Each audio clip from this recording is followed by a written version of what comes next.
باپ اور بیٹے اور روح القدس کے نام میں آمین۔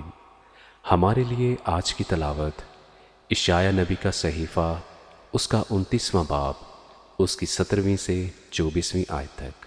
کیا تھوڑا ہی عرصہ باقی نہیں کہ لبنان شاداب میدان ہو جائے گا اور شاداب میدان جنگل گنا جائے گا، اور اس وقت بہرے کتاب کی باتیں سنیں گے اور اندھوں کی آنکھیں تاریکی اور اندھیرے میں سے دیکھیں گی۔ تب مسکین خداوند میں زیادہ خوش ہوں گے اور غریب و محتاج اسرائیل کے قدوس میں شادمان ہوں گے، کیونکہ ظالم فنا ہو جائے گا اور ٹھٹھا کرنے والا نابود ہوگا، اور سب جو بد کرداری کے لیے بیدار رہتے ہیں کاٹ ڈالے جائیں گے۔